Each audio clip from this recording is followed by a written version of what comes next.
Jason Shaya, a bind one more year, one bonus so, and tea, one so a baba yo yachre at the etia. Sound so and a Ghana Chamber of Telecommunications at Yapa. So your internet once and some year nay, and your ma aya just some one no. Yankropon don't want much me a yakwa could do home chimuno, a yawa 100%, and a fee aqua could do. Ora John Dramani Mahama, Kanema Penya, Watu Franka.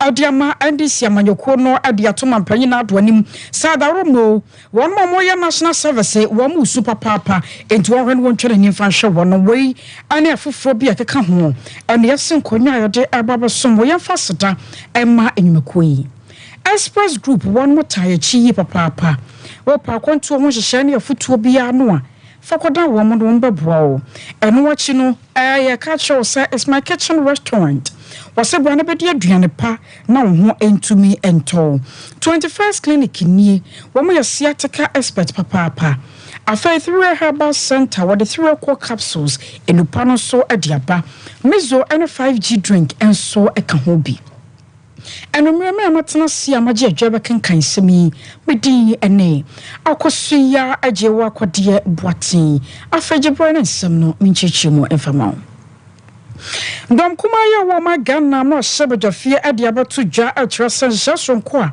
Ghana mampanyi na danko akufado wa hyase digu akwan titiru efa trumutu bele no hono nya de a wo mu ebojo sokora wase ade a sabio Ghana de hye nyina ta kasetia yenu anom sofo nom kramofo enne ye nananom nyina da sore atresa aduane ya mama to ye mama ebochi ase yechi enti ne kwa so man Ghana ye sososo na afa ye nya mrafa nchen fantato na zomampanyi na do aswa ye kokwasa sabi wonye na dwene se wode na dwene ba Ghana fo no wasan sa bele no enam sunti no won mo kire se ekoba no sa no a na wo ma Ghana ya mamra na edidi dwuma no wo ye titia efa baabi so enam sa ye sunti no ma sebedwafo ye dom kuma no afam wo mo kwa akotena se so adwene hwese ade abofo ka sam ye kana se impeachment wo mboto me de bia kwama sebedwafie se ye be na Ghana mampanyini enioma bia wa hyase a wo ye no ye beturu die fra die sansa kwaba no sa no a na wo ha man no ye fa hodi dom kuma no ba no dani ye Dr. Keso Atofosen won nsantwofo kasai say eno kache of Ghana spells out in plain language when the President of the Republic of Ghana must do when Parliament passes a bill and present to His Excellency the President. The President must assent to the bill or must refuse to assent to the bill when it is presented to him as the President of the Republic. These are the only options, and in this case, there is no middle ground at all per the constitutional imperative. Ladies and gentlemen, let me also say that in the instance case of the Human Sexual Rights and Family Values Bill 2024, President Akufo-Addo has taken a strange and alien position, which is unknown to the Constitution of the Republic of Ghana. Given that Parliament has been injuncted in a matter of the President's nominee for the position of ministers and deputy ministers, it is obvious that this Honorable House is also unable and cannot approve those ministerial nominees His Excellency the President has also presented to Parliament. At this point, the President may have to be innovative, dynamic, and think out of the box by downsizing the size of his government. Let me say that merely piling on numbers by way of ministers and deputy ministers does not signal to the people of Ghana that the President understands the seriousness of the mess that he and his government has created in our country. I was sorry, I tell care Dr. Keso to force and Dom Kumaya or my Ghana more subject or no any one mobano deni. Na owa Martin Pegu wa no ebana mremo wa bene mu ye papa and watch say. Anano da near so our mrashiba de finam so ama chiamehne yewa abon smana baben wo hoka yesa anyadia aya asofo ben mama panyin na dohwa ne mu se abaje won matum na ni kire ya no wo betumi ahwe ame age won matum sansasam no agwakọ pie koto no wo semfunso e wo baabi na de ntia wo kasa no panyifo se anyoma da eseni wa no yewa Martin pegum ne nsam ni bini.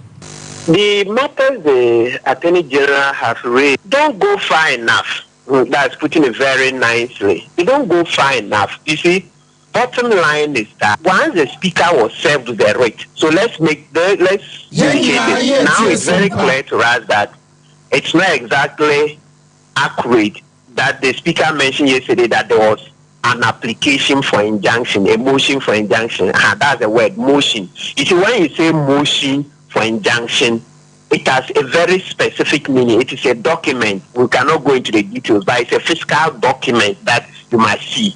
I listened to the speaker's speech, and he mentioned that document. So that one is an error. But even if you take that error on the part of the speaker away, we are left with the substantive matter that there is a matter in court, right, challenging the whole vetting process. So even without an application for injunction, you are also still required to stay your hands. Put it another way, under our laws of contempt, what it says is that when there is a matter in court, the party should stay away from doing anything that renders the case useless, or like we say in Ghana, also foolish case.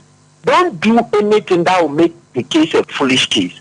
So yes, yesterday, by the time the speaker was speaking, there wasn't an application for injunction. Today it is there.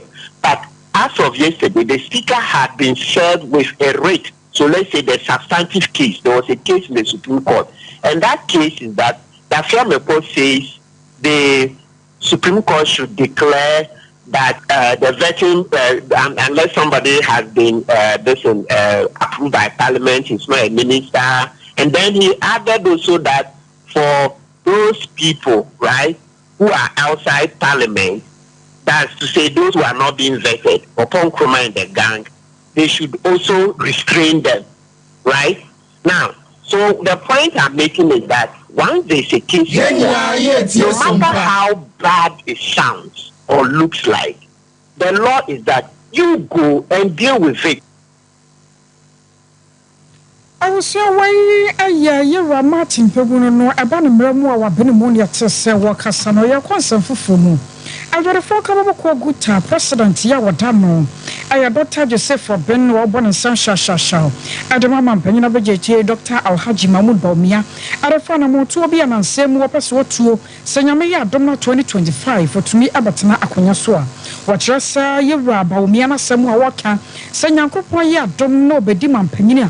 Waba se to ahodo agegye won mo mutua no wo mo mutua nyina da wo be hye aguo na fe ya hye ase afoforo kora ade abafo de aye adwuma no wo se no no babua amoman ye to agegye yatumi ehunu so Inti no wa ye ne niema basa na accountant enye se de bookkeeping ne enye bia ye de ye ne nsese no ne nkuyi na yenni kakra no pese wa ye ne niema na in a formal way now what the correct input na for assessment so bia na what pese wa ye right thing kwa se first no na wo ntua to no yi na se wu de kutia ni ya after the we go use with new you record na with enough so we try to no correct no but they be so the other which are no maka say you evaded the fact it's a man public intimidate at no we need to after the person be call the right thing we be use no we be akususu at one meet other than it is a which be about after you na ya start obi abonia we be no ya shegu it after Ghana nipa one we be GRA for and the two nipa we're more capable of paying tax. So say, we don't depend on the work of our Sompa. And Nipa Ghana war our being a CBT apartment. Almost say a year 13 million. Now Nipa ya capture one more. We need to for the piano. You come be pay a new 4 million. It's not a partner you get me the one more outside this 4 million. No, getting me at action or my bad assessment. And it's a year a 24 a be a 24 hour we need to ebi nso yɛ wɔtemamufo bi koraa te sɛ wo a woyɛ broadcaster ebi a ne yɛnyɛ nhyehyɛ bi a da bi a yɛto ɛno nti saa nkurɔfoɔ no ɛna yɛdɔɔso a bɛɛ 30 million a ɛmu 4 million ɛna ɛtua ɛtoɔ no go and say no more obi akɔyɛ ɛno no bɛma nkurɔfoɔ bebree ahyehyɛ wɔn mo nneɛma yi abɛ nsuo ɛne hu bi ambam sɛ ebi a yɛbɛhwɛ aka sɛ nana abi sei nana wotiri tua na ɛyi wɔ bank statement na dadaada na waka sa ɛyi nti afei yɛbibi susu paa sɛ yi wɔn yɛfɛ bibi post-grant audit yɛbɛyɛ saa audit na afei yɛde mfianhyia yɛde saa susu bia na bi susu na bi a wɔkotua sika bi a ɛno no ɛmmoa nti yɛkyiku bi a afei obi a yɛ right na sɛ aboa yi na ne wo a wɔbɛyɛ asoboaseɛ deɛ yɛde punishment bi ma de ane de ama ɛno deɛ ɛtɔ asobo paa. I was saying the Ghana Union of Traders Association Gota one president Dr. Joseph Obey. Now Ghana Registered Nurses and Midwives Association woman social saba ko jabwa den woman tensua. Watcher sanamu to abani one mutu no woman bo anyosokra. Adia France license verification and kaneno na ye aya 550 Ghana cedis and kanisika 5.5. Was in there by no pajamwa de akwadru 30 million odd currency. Ya eno to one more super. And I'm soon to know what you say. So what say na Sompa. So one kasa ade woman who na sabio e one person mutu kwan akokwasi broni krom akokwo brana ban no person obumba kwanti wana kwati kwan so gi won musika buma ti say no eya na e hadwene and am say so ama santamanta mutetenani e de Ghana Registered Nurses and Midwives Association Owo Jones a free year anto wana Sompa kase akasa and I hope so say near nurse in the ampa. The eventually is a nurse and a midwifery council and a bit maybe more than CS and the nurse in the ampa. It is hard to know and your friend verification. No question, say, who you soon know Ghana there, and now say who could our license and to be our renew a crowd secretary in Tino. So, maybe some passes here, and I'm a child because I'm a picture the boss week. But a true international body to say another country, and answer international NGO, and answer Suku. I walk international length. Omo de untimi fa krata anko kire se me ye nurse ni o se magia. This when you krata anka se free nurse na midwifery council what kire se ampa we midwife and now the nurse ni a wo Ghana and no your friend verification. Tito maybe NGOs be to say ebia care international na bia na nurse ni ko ye mo ebia office le kwa Ghana and so mo be ka se fa verification ye dey ebra ebi so na wa chiri and now ye nim say account to so the amount for foreign investors in foreign works like work which no hospitals and also energy verification. Now you tia 550 cities. Now 550 cities now you tia no. Enkwara no kwase bi ukuri mu a. You go man na wa what you what chere man ade why men so hwe. Papa say one certificate say me nurse and me midwife. Uri ye no wasa afibia wo gimi sika. So renew me license for no ama me. Obi be busa o say me nurse ni ana me midwife a. Wo sa say me be busa o say ko katera zuma say me nurse ana me midwife ni nti no. Wo be sa 550 cities. Enke no kura no enke sheda pass mo pa kase. Enso so aja ya dia. Ye pese mo nyeska kakra na mo tibi ye dia mo ye ni nti no. Ya plan ma mo na mo gise ska. Mo gise ska na and say you are yet Yasimo Parliament, the Parliament of Ghana, and to say you can move 500 woman saying in a baby 445.5%. And what you know, you are Jones a free to us, so dear foot to a mamma penny and Nabedici. Saudi Arabia in the move. Wait, I'm not the UK ni America na. Then say some commodity na ekosu asset omono tiso kakra. But other places no so asama na hoso. Na nyenya o. They say over 5,000 nurses and midwives. Omadwie school atifie. I am for omadwo. Ghana hospitals ni here wo mo. And so over 5,000 of them ye omadwie school tifie. Ye mo omadwo. Woman amanfo asofa. Enti ye press strike. But elu ti wo mo take advantage. Asam no pa Now some beer did you and go say it is the same for the last 2 years. Here you are, what minister of health so particular ones there. Your president will make yes because we be on your mind. You go quiet then. You go quiet then. How would they raise 5 million? IT 5 million. A day you ministry. So person in the corporate. We are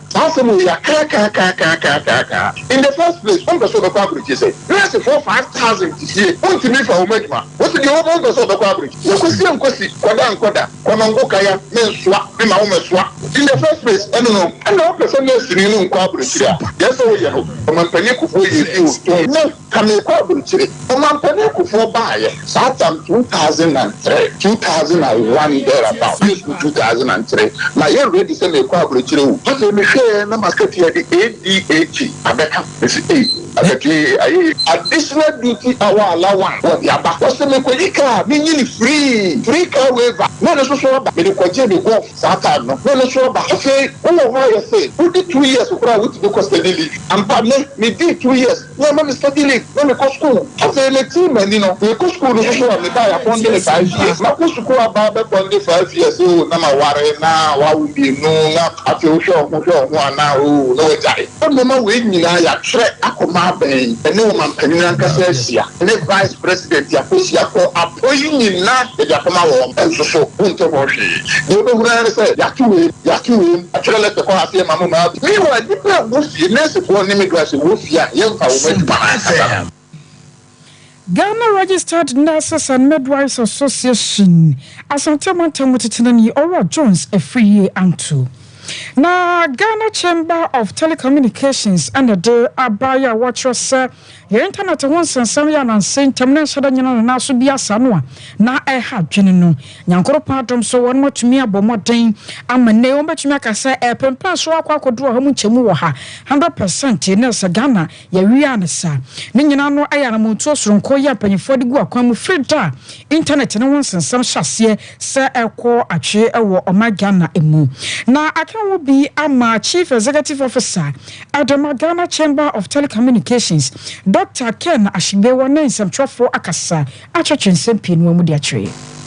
The interesting thing is that since the 14th of March, when we had this disruptions, if it was the 14th, Wednesday, Thursday, we would not have been able to do this Zoom call, with video. Even just audio will be difficult. This is not one of the things that you can restore and then lie about, So the sweetness of the pudding is in the eating.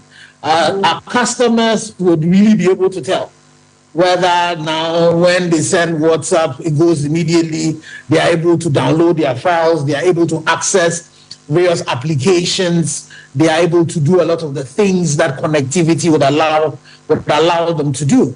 So at this point, as we said, when the chamber issued a first statement, and also consistent with what the NCA has been saying in its various updates since the crisis happened, and also when the Minister of Communication and Digitalization went to Parliament, was the telcos working together with the undersea cable partners and then other international partners, bringing connectivity back, getting capacity from all the way in connectivity. And as we speak, telcos and other data service providers, and I'm pretty sure customers would attest to that. For our members, we are almost up to peak capacity, and I'm pretty sure the other operators, have also been able to restore some capacity as well. So yes, we're close to what our peak capacity is. Yatwa and Semno so Kanaman Panyera John Dramani Mahama Adia to Jan and to a Bahodoya Wobom was Yamianimni Ghana 4 Pinua Hunaman Titrun one more woman national service no was a nay a Wagania Mamramusa was Senipabiano yes Yaponwa obasom aban no afeko na afeko mu na ne kakra wa ya obenya se wode betwetwa no ho aye lore fa ni ade aban se wo sa atena so na eha adwene ye papa enam so nti wo ka bibi no wase bibi dia kire Ghana mampanyi na ado se wono na asie mra no ba betena konya so se Ghana de hia dana koma so wabara sala wanse sa hodo betuatua enti se nda ya bia kemu a wowe no ntua na ye nua no mu a wo ye national service so won ho entumi hi ha wonom ye wa by moment say national service allowance bosom bedru ni echiada nso na so de se baye bosom enum ni national service for yintu amoka enye se sika no so doso baye 600 700 cedis a month aban ebe ni bibia enkoyi esika asema sei eka abobare a yentimi ntua na kakra nkodan so e de be hwe omo ho se omo som omo my national service 5 months de muntua omoka awusani atene kai aya kanema mpanyi Yera John Dramani Mahama na yakwa man so na yakwa kodi enkomo ya na National Service Personnel Association ya wo ma Ghana mu wo national president ana yakwa wakasai ana wode atodwa ya wo kire mu sa aban no hyehyɛ ne anamotu a opeso de won mutuo no wo mo bo anyuso aso wonu wo mu di agro bia kwese bia kuntumu na mefa ba ngoto ano so nya agopa ya wo so mutena se no mo soso kra ya kan ne wo se aban no de won mo ka ebi kura bo no fiti January bo so me no wa yesi mu obapem sese allowance won sanka bi afoforo bi so ho no mu a every November ni mo ade ba no bapem sese braha won so anya akatua ya akwakoye ahomete sempa enam so ntini won mo sra ban se wode na dawo mo won kaka no ho kakra se so se ni refia won mo kai no se ye wade hie bia won mo ye national service won mo soma ban no afeko na afeko no enche na si enti won sra ban se won hwe na wonya bibi emfa ho na nke ye wase no national president Owura Gideon no say ebedi nkomo no so enyantom ye to so Movement for Change panyipaya watano ayera Alan Kwadwo Chematin wode akwakoto dwa awopoye mantamu se ne wo hwem pano a bia ba akoye ba no research ehon sensem a won mabiri mu no mo hwe se wo mudi ho dwoma ayepoye mantamu enam so nti se nyankropon ya dom na wo ba betena konya no so 2025 for sane wa so manfo no bo se wo monto abama no na obeye bibia pepede amagana fo no wo be wo se apoye mantamu wo be ye enhyehyɛ soronko na technology no ebi atumi aba wosane abaye na dehye nom apa bia ya sonko ya researcher won batumi ede won mani apiemu honom abro won nsamtwofo akasa ewokofo dua apoye mantamu no sei eni Yera Alan Kwadwo Chematin wokan proximity of the Eastern region to both Greater Accra and to the Ashanti region. My vision for this region is to build the region as the center of excellence for scientific research and technological innovation. And I think that if we focus on that in the future, we'll be able to attract some of the best science and research, scientific research and technological innovation.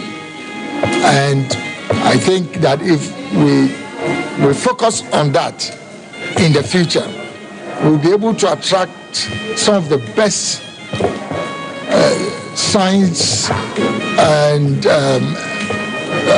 research capacities and resources, not only from Ghana or West Africa, but from the whole world, to make this the hub for scientific research and innovation for the subcontinent. I was away a movement for change. Panya kwancho for ya wodi animu Yera Alan Kwadwo Chematin. Na concerned citizens ya won mo asante achim north abato mposo so buofu pa. Na wotu project di amane NPP aban na fei Yera ba omi ase.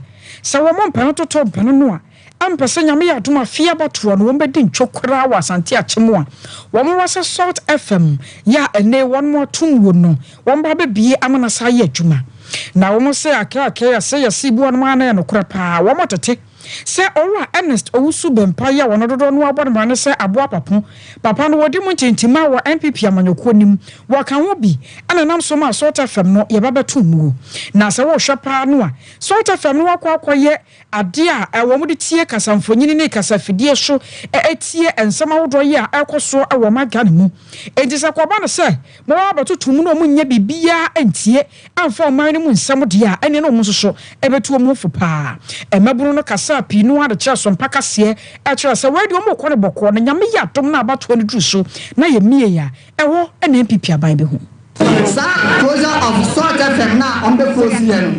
And my yes, that kind of information that you hear our money mono. Yet, best one is on the Nabi.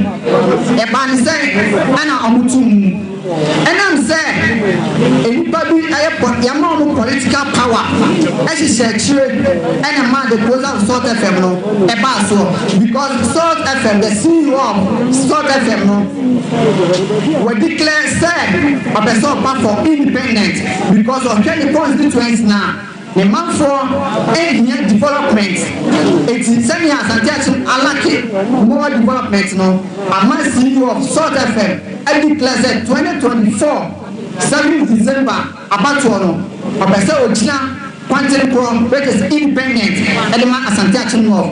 And we see a many Pabia, Omua, NPP political party, Nayama, a good 2 minutes. Almost a trade and ready closing FM and what we have for teacher. No crash.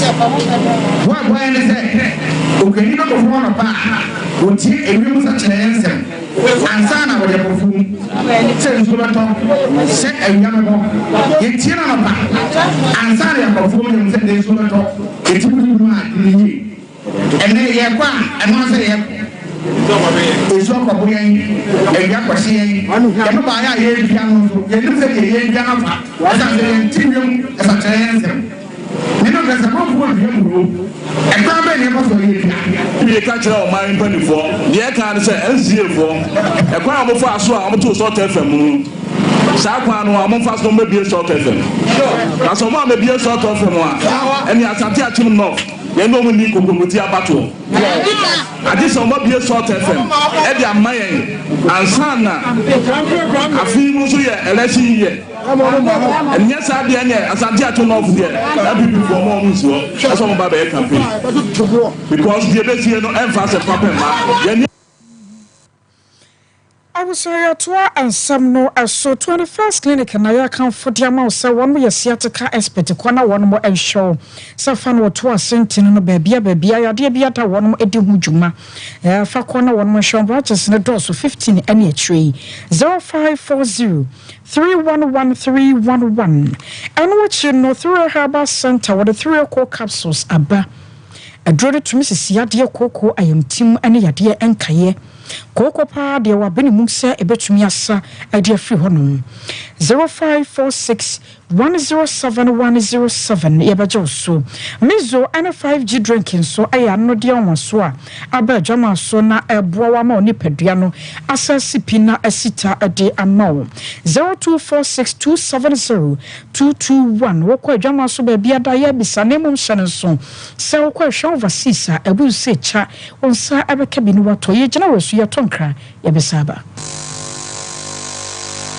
21st clinic yes sciatica expert sciatica no o nerves na wo to ase na fa wo siremu na fa wo nansia besi ase ho no se ho techima eno ene ye fa ne sciatica na etimi bubu o to ase ka wo se dwe wo sirem wo je ho ba bia enye na eno na 21st clinic ba ye adwuma pa wo mu ye ntia baso bo ma gine wo Ghana ha ene amono ne enyasem ketewa Womuji international awards ahodo womuji local awards ahodo na anu nso na womu be the only sciatica research and treatment center in Africa bibrim hano ebi ni baby a gise 21st clinic nkoa womuji bibiduro ene besa o yare no masa de machine aka ho yare sabia yare bia wutimi de ko ne mama de ba ko a womagidi womu pa no sciatica ena stroke nso de kwa diabetes ne hypertension ne ade Ghana ha ba bia wo mo ho 0540 311 311 0540 311 311 na 21st clinic wo mo sciatica expert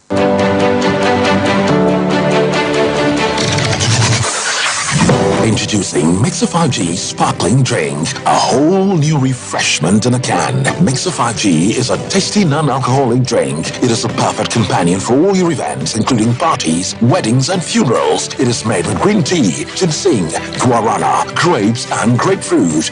Get refreshed with Mixer 5G Sparkling Drink. For bulk purchases, contact 0246 270 221. This advert is FDA approved.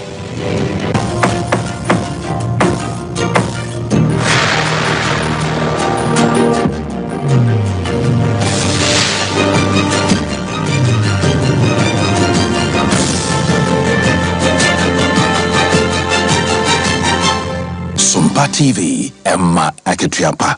I was sure the most summer train to and some more as so.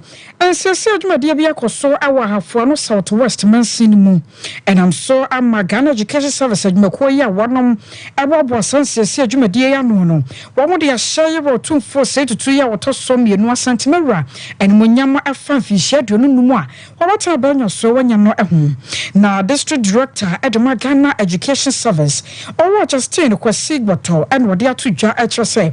So, what shall you? Sabio on perfin, and it's in a dana dan or boffin, and what Doro see and Rassia Bessis and Potamona Yadebi and Tiatisino, and I'm soon teas and never one young fish and a dunum, that's what shall fan. I was almost ye be the shade when young Chasano qua, a Santa Mai Awazuyi, a boy a ray cassa say and was sino.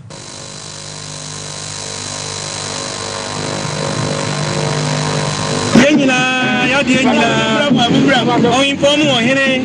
I have 2 His Majesty 2 second. You didn't see when you saw the field you didn't and then, sir, a fashion audio. The shabby play. What you go from Nabuso, Nabu, Mr. Parity, when you are free, any kind of clean up exercise. Clean up exercise, this is a wash at the beginning. Community, the schools are leading them, say they are. Only the young parents, India, and I'm working now. I'm sad to see a more friend of my home, some year, a BBA. It's when I show. I'm fashion when I'm no chicken. A prayer possibly had some of Frano, or my fashion. BBI environment, I very clean. I don't think I make you wish it. Mummy say, Pasafuma, Maminaleba, Nansu, again, Nina, and one grass. Nansu, Nina, depending on the 2 Nabruno, Tanka, and Korea. So you may be a idea as a set and this is a fashion be a maybe bank son. A Bibiano as a set. It's environment in a cleaner. Yes, and that is a more than enough football more than a ball room here. About before I tell you, maybe by calling a cleaner, Baba Ganoa, still clean. It is a environment here. And what you know, and when you're for Abu Sadiq, you know a year. NDC Amanyokono Panipaya or Ranimusoba Koma showed your fear our have found southwest and person so Jumadiana send one more to Safrano. What is a Casaka? Mapa Medabu Biasi, Mapa Koyan Suso, Abo director in the Green Force Wabaso. Well, the director by 7 at the Oya FM. She said, free the Mansimua. And she said, 25th anniversary. She almost clean up exercise. Yes, no. I was saying, get back now, every joining. In a boom. Because no crack. I who know your man crown summary, or who also do Hunia. Ever born or Massitin, and Momunari, and Magiani, and 2 or more. Pasabi, because I acquire Wabera, Yama Muhano, Sabi, and Kalmanu, I a cleaner, and a director any clean up exercise. The man Pinotisu, or Casa, or Bedia Cunano, or say, or Magana, and as Accra, I the cleanest city in West Africa, when they did Ukabia Bola, Upagatabia, Achoku, incident there, Minia, aspiring member of parliament, or MPP. so me na me aspire for NDC no kra no onim say papa ne bamia papa na yede abre papa na yede papa na abre nti ono papa ne ko jo ma home na me ne me papa so John drama ni mama Ghana for sufre no yemra yembe siesi yemansin no e ma ne yakama nti kakra me ka ye do bibia ase so o ma ba me gba director e ki ka pensa anu achi wormonyafo Elvis Osemen Sadapa wono ehwe se wono so begina mmahye odwafie de ama NPP amanyoko no wono so kasai sa adin ka yan chira kasiya an kuma Ghana phone na kora na niti an yi odo abodo ya santimara according to history 25th year of celebration and sorry and because in new Ukraine and Ukraine then so have another southwest I can't remember see ready to my phone action and William aside my dear Ukraine so a very remarkable day actually Rebecca is grace so you know at the fire yeah constituency the share Ghana mine and no ya okasa fa ni ti and then one said NDC parliamentary candidate sir Ujami Chai honorable Abubakar Sadiq the first American said for living a me catch Ghana for the ban about said the Yantoka and now and then violence them Pachira Wadi so who near Bia or your part from me now I'm not the second year and the Abubani have found Southwest yes also they had a unity near to my and Untina Abato Minia Abubakar Sadiq now Kuta Shabu Amisu Kuta Shabu then Momuria I gave you a second car and say also Shabu no we do 1 minute now breath and no buy a fish is because I reflected that means NDC bar almost young chombebre now so here's them so Shabu Numa that of education of best opponent come here do mana present menu Shabu to measure Ghana for Omusha Sadi so high so no more say and before Yanni bet my head with us yeah to some so SOS Children's Villages another dear one when you fishiano a dunum so afa monten so dumno no botamo hwe se womba tumi aka bebia se bribi ade akere Ghana for na wom botaye ntia anam so man na fishia dunum wom anam monten so no Ghana for atumi ehun bi na yamane boni ekwo ho no ekohwe se anuoma no hye nyina da batumi awiam die wi akere no wotwe bi at the broye programs director ya wono ewo kuma sedema SOS Children's Villages owo Bernard Amwako wakasa sei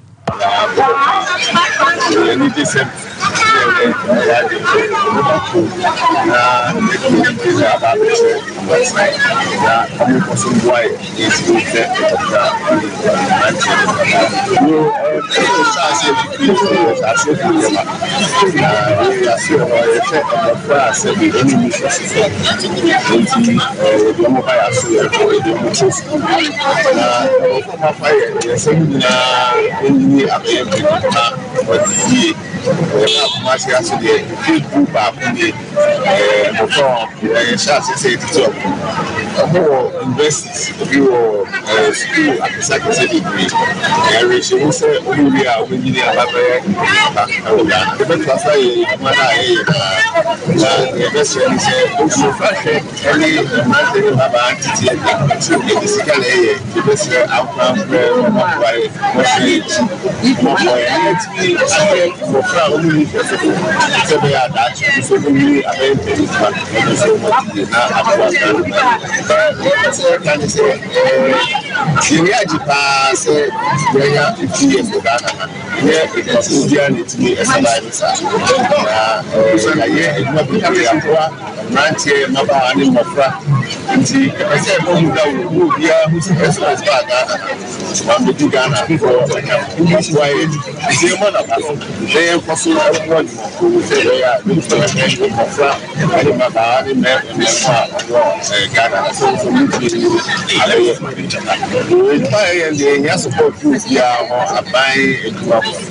Ghana for Obia, Sebea, if it's me, I can't comprehend. Anochino coordinator the ma also has children's villages. Or Joseph Yani Wunso Ekasakakra. That's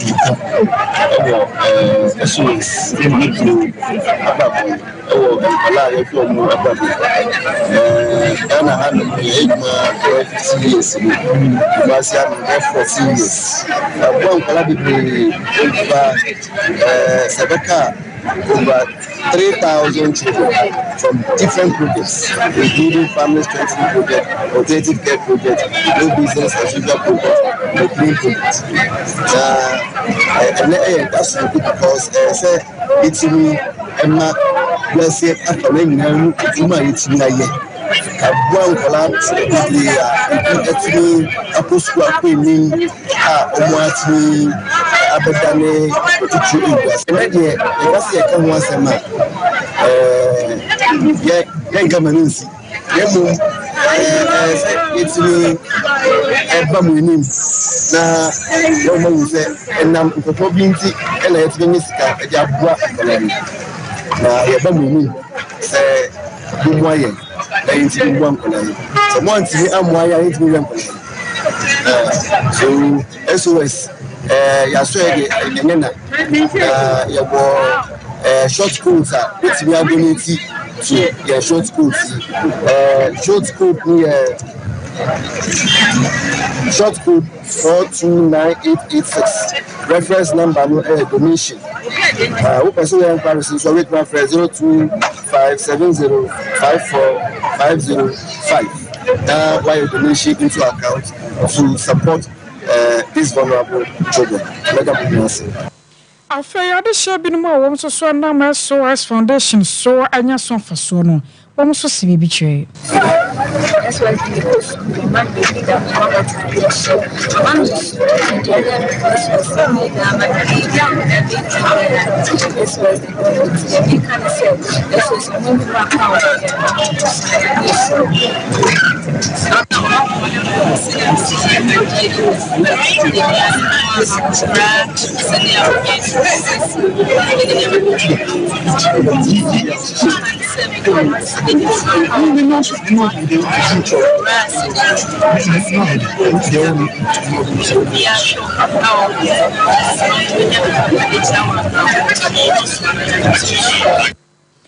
Admakobi ya Shaban say our flower who said Tropen Boss Ghana, one more.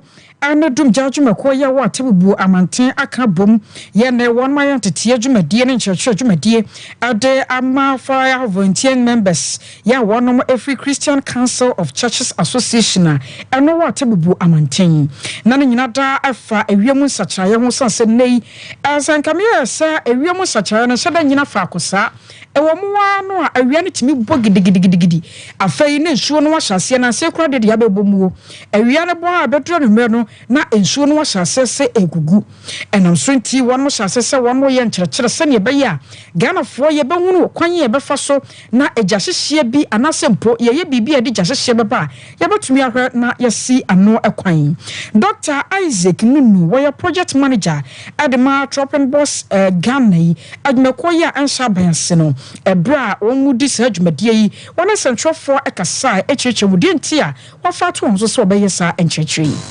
we be share atebu community volunteers I be sure mo ha I be sure mo na ye ba be sure mo kwan e aka chomo se jumo mo ye na juma pa mo ko so na mo ko so na mo ye me jiri se ijahyehyɛ no ade nipa na de ba ina pempi abohomba ya abohonde wura so na nipa ba kwa na ku ba kwa mo bo amajahyehyɛ so te ba ne fire community fire volunteers it ne Tropen Boss Ghana ye ba be hye mo kena mo mo ntite kakra ene mo be kasa kakra na sa mo mo achede kakra e be show mo kwan ama ejuma omo ye no e fa jahyehyɛ ho no o tumi akoso aye na amajahyehyɛ no ano abrase ba e won potemo tie ba ha eno antina nde no yere ba ha se be se kapo ma you take our community for volunteer I no go to you the kwan say every brace you know me here training and one logistics so na goods guy Wellington goods let's say kind Acadia omo hia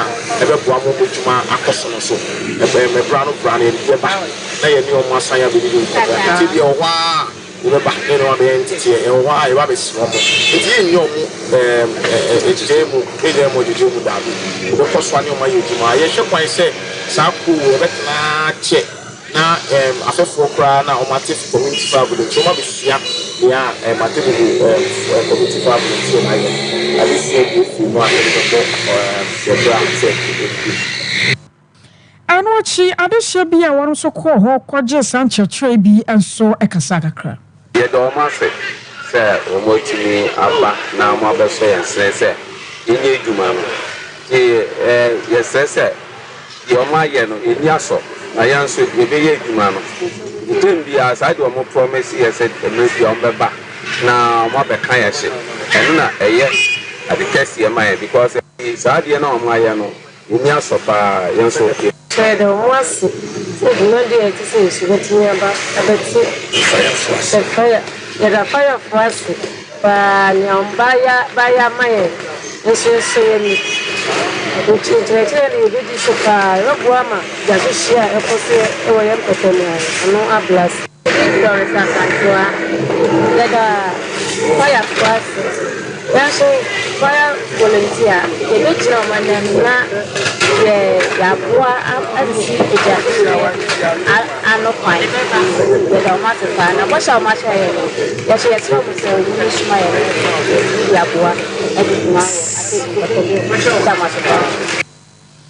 Opanyipaya inche local council of churches wadano ye Reverend Joseph Donko and wadeto atoya tifedo mantamo regional peace council for enim seredo musrada sabana sumdwe kwa faso esisi omohwe som de hyema pa na begu akwa mu yipa osena nsentemo hwe awre nkroponi mu a ene wapi no na koso fa ne bombo mu ya enkoyi na wonka omanfo ya 2022 ni mu eye afi mienu ye twa mu no ahensamo manso twe bi ema ne mu so makowi akire kra no nipa ba se enan na ehwere wonom enkwa enam so nti eye se bombo mu nsam na afi asumdwe no eye to ape ewokroponi mu obasre sa peace council won munya bi emfa emwa Reverend Joseph Donko ne nsam no bi eni ye be 2024 kabode but ni nyina mo no so beyond 2024 no so e be de be ya ni nyina is about the past within our western north sumdue school for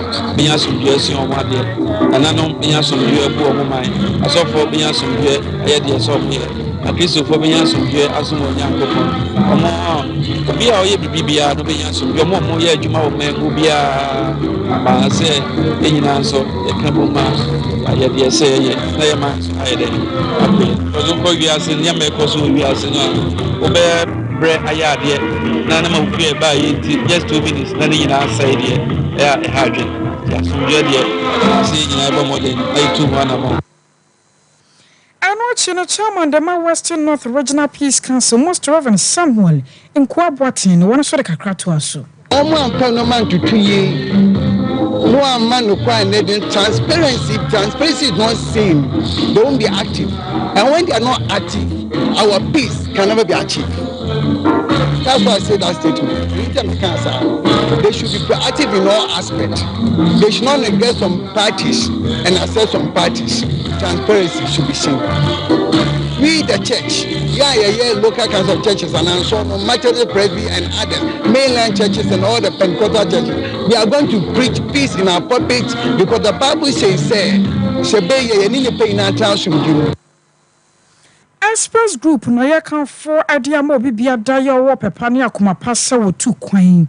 Yesi na wo pesa okoko sua de, okwakoye adwuma, okọ odofo bi nchen, okodi holidays kakra. Ana wo ticketing, obase aboa ma visa won saka bia. Express Group wate. Abusua de ne de ehwojo. Enye won mo ba ye kwana bra be wi ache no wage usika puduo na wadi won so mfa won tu kwan ni bi. Ye ma fake visa e ma won fa nko ensa mo return from ma. Ye de ne original na nkasa. Na ya gia tum. Kumasi wa safo labor run about. Enkran wo kaneshi first light 0249 000448. It's my kitchen restaurant or when ye kwa kodidi. Enuane papa fie ni ho peduane pa. Ye hote ya nyama boni bia ni mu. It's my kitchen restaurant. anode be na wo pe every weekend say no na do fo pia kwotena ho na wo di ama ho atomo eno wo kire no wo se wo kwada bia auto pizza ba ko a obacho ba ko de aka wo ya wada so banku ni tilapia na wo ba ko apie wusu delivery services ye bi e wo ya so ye wo ba ya sports stadium ye ba traffic light 0265 707070 0265 707070 I was your honey jina na yede ensam nyina da asie yemfa seda ema team no kokwa Veronica Jando akosua somo ya Grace ena